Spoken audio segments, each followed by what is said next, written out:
Hello বন্ধুরা, new day 27 নতুন একটি রান্নার ভিডিওতে তোমাদের সবাইকে জানাই স্বাগত। আজকে আমি রান্না করব চিকেন কারি। তার জন্য আমি প্রথমেই আলুগুলোকে ভালো করে লাল লাল করে ভেজে নিয়েছি। আলুগুলো ভাজা হয়ে গেলে আমি আলুগুলোকে তুলে নিয়ে ওই তেলের মধ্যেই আরও একটু পরিমাণে সর্ষের তেল দিয়ে দেবো। তেলটা গরম হয়ে গেলে তারপর তার মধ্যে ফোড়ন দেব। আর আজকে আমি ফোড়নের জন্য এখানে ব্যবহার করছি তেজপাতা আমি 3টের মতো নিয়েছি, আর ছোট চামচের 1 চামচ মতো গোটা জিরে আর একটা শুকনো লঙ্কা। ফোড়নগুলো দেওয়া হয়ে গেলে ভালো করে একটু ফোড়নগুলোকে নেড়েচেড়ে নিয়ে তারপর আমি তার মধ্যে দিয়ে দেব পেঁয়াজ কুচি। আমি এখানে একটা বড় সাইজের পেঁয়াজকে কুচো করে ইউজ করছি। তোমরা যদি কেউ চাও তোমরা পেঁয়াজটাকে কিন্তু পেস্ট করেও নিতে পারো, তাহলেও কিন্তু রান্নাটা ভালোই হবে। তারপর আমি পেঁয়াজগুলোকে ভালো করে লাল লাল করে ভাজা হয়ে গেলে তার মধ্যে আমি দিয়ে নিচ্ছি রসুন বাটা। আমি এখানে 1.5 চামচের মতো রসুন বাটা ইউজ করেছি। রসুনটা দেওয়ার পরে আমি রসুনটাকে ভালো করে একটু নেড়েচেড়ে নিচ্ছি, মানে একটু ভালো করে ভেজে নিচ্ছি, যাতে পরে রান্নাতে রসুনের কাঁচা কাঁচা গন্ধ না লাগে। রসুনটা ভাজা হয়ে গেলে তারপর আমি তার মধ্যে দিয়ে নিচ্ছি আদা বাটা। এখানেও আমি ওই 1 চামচের মতোই আদা বাটা ইউজ করেছি। আদাটা দিয়ে আমি আরও একটু ভালো করে ভাজবো, যাতে আদা রসুন ভালো করে ভাজা হয়। তারপর আমি ওর মধ্যে দিয়ে নিচ্ছি একটি টমেটো কিন্তু আমি একটা বড় সাইজের টমেটো ইউজ করেছি।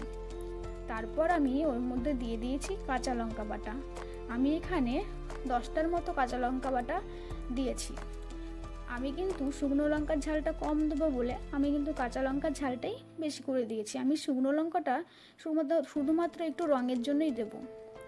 তারপর মশলাগুলোতে সামান্য পরিমাণে একটু জল দিয়ে দিচ্ছি। জল দিয়ে তারপর তার মধ্যে এক এক করে গুঁড়ো মশলাগুলো দিয়ে নেব।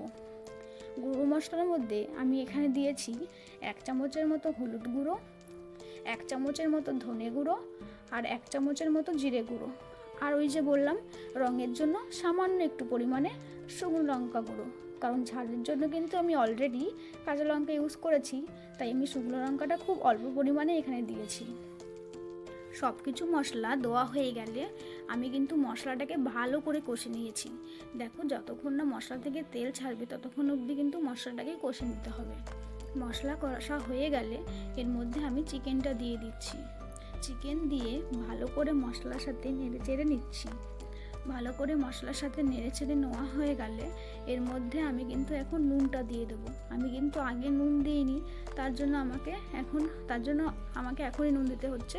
তোমরা যদি কেউ চাও তোমরা আগেও নুন দিতে পারো, আর নুন কিন্তু যে যার স্বাদ অনুযায়ী দেবে। নুন দিয়ে ভালো করে চিকেনটাকে নেড়েচেড়ে নিয়ে আমি চিকেনটাকে ভালো করে কষবো এখন। আর আমি চিকেনটা কিন্তু পুরোই জল ছাড়াই কষবো। দেখো, চিকেনটাকে আমি 3 মিনিট ঢাকা দিয়ে রেখেছিলাম গ্যাসের ফ্লেম লো রেখে। তাতেই কিন্তু চিকেন থেকে বেশ খানিকটা পরিমাণেই জল ছেড়েছে। এই জলটা যতক্ষণ অবধি না শুকাচ্ছে ততক্ষণ অবধি কিন্তু চিকেনটাকে কষতে হবে। এরপর আমি এর মধ্যে আলু দিয়েছি। আলুটা আমি আগেই দিয়েছি, কারণ আমার আলুর সাইজটা কিন্তু বড়, তার জন্য আমি আগেই আলু দিয়ে দিয়েছি। আলু দিয়ে ভালো করে মাংসর সাথে নেড়েচেড়ে নিচ্ছি। নেড়েচেড়ে নিয়ে আমি এখানে কিন্তু অনেকবারই ঢেকে তারপরে ঢাকনা তুলে আবার নেড়েচেড়ে নিয়েছি। কেউ কিন্তু কন্টিনিউয়াসলি অনেকটা টাইম ঢাকনা দিয়ে রাখবে না, তাহলে কিন্তু মাংসটা নিচের থেকে লেগে যাবে আর নয়তো পুড়ে যাবে। তাই একটু পরপরই ঢাকনা তুলে একটু নেড়েচেড়ে নিয়ে আবার ঢাকনা চাপা দিয়ে এইরকমভাবে মাংসটা কষলে কিন্তু কষাটাও খুব ভালো হবে আর সেদ্ধও হয়ে যাবে অনেকটা পরিমাণে। দেখো, আমার এখানে কিন্তু চিকেন কষা একেবারেই রেডি। এরপর আমি এখানে গ্রেভি করার জন্য জল দিয়ে দিচ্ছি। আমি এখানে গরম জল দিয়েছি, আর তোমরা যে যতটা পরিমাণে গ্রেভি রাখতে চাও সেই পরিমাণ অনুযায়ী কিন্তু জলটা দেবে। তাহলে কিন্তু খুব বেশি জল দিয়ে দিও না, তাহলে কিন্তু রান্নাটা খুব বাজে হবে। এবার জল দিয়ে আমি এখানে 10 মিনিট মতো ঢাকা দিয়ে রান্না করব। আর গ্যাসের ফ্লেম এখন হাই রেখে দিয়েই আমি কিন্তু 10 মিনিট রান্না করে নিয়েছি। 10 মিনিট রান্না করার পরে দেখো আমার কিন্তু গ্রেভিটা অনেকটা টেনে গিয়েছে। এরপর আমি এর মধ্যে সামান্য একটু ভাজা মশলা দিয়ে দেবো। ভাজা মশলা বলতে এখানে আমি গোটা জিরে আর একটু তেজপাতা ভেজে সেটাকে গুঁড়ো করে নিয়েছি এবং সেই মশলাটাই আমি এখানে দিচ্ছি। ভাজা মশলা দেওয়ার পরে চিকেনটাকে ভালো করে নেড়েচেড়ে নিয়ে এর মধ্যে গরম মশলা দিয়ে দিতে হবে। এরপর আমি এর মধ্যে গরম মশলা গুঁড়ো দিয়ে দিচ্ছি। গরম মশলা দিয়ে ভালো করে একটু নেড়েচেড়ে নিয়ে তারপরে ধনেপাতা দিয়েই নামিয়ে নিলেই আমাদের রেডি চিকেন কারি। আর আমার রান্নাটি যদি ভালো লাগে তাহলে কিন্তু একটি লাইক করো, একটি কমেন্ট করো আর একটু শেয়ার করে দিও।